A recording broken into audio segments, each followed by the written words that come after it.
US Senate report accuses some of America's largest banks of ignoring warning signs that Jeffrey Epstein was using the financial system to support his alleged sex trafficking operation. The report was released on Tuesday by Senator Ron Wyden, the senior Democrat on the Senate Finance Committee.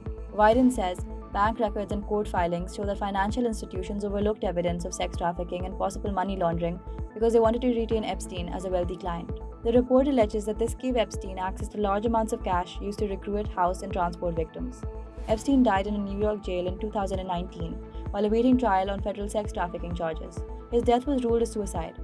The report focuses on JP Morgan, Chase, Deutsche Bank, and Bank of America. It names several bankers who Wyden says should be investigated, along with alleged Epstein associates accused of moving money around the world on his behalf. One of the report's most serious allegations concerns $170 million in payments made to Epstein by billionaire investor Leon Black.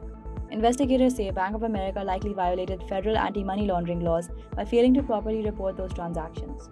The report also accuses JP Morgan executives of advising Epstein on how to withdraw cash through shell companies rather than his personal accounts. According to investigators, this helped conceal information from the bank's compliance staff and government regulators. These are allegations in a Democratic-led Senate report and have not resulted in new criminal charges. All three banks have previously reached multi-million-dollar settlements with Epstein survivors without admitting wrongdoing. Bank of America rejected the suggestion that it had enabled criminal activity, saying it takes its legal and regulatory obligations seriously. Deutsche Bank said it regretted its historical relationship with Epstein and had cooperated with law enforcement and regulatory investigations. JP Morgan did not immediately respond to the latest report. The bank previously settled claims brought by Epstein survivors in 2023. Wyden also criticized the US Justice and Treasury departments, suggesting that federal authorities failed to fully investigate the financial network surrounding Epstein. He described the report as a roadmap for prosecutors, investigators, and lawmakers to pursue what he called the Epstein class. The findings have renewed questions about why the investigation produced so few criminal prosecutions. Apart from Epstein, his long-term associate Ghislaine Maxwell is the only major figure in the United States convicted in connection with the trafficking operation. Some foreign authorities have opened investigations into other individuals accused of links to Epstein. The Senate report arrives as public pressure grows for greater access to the government's Epstein files. Congress passed a law last November ordering the Justice Department to release the documents.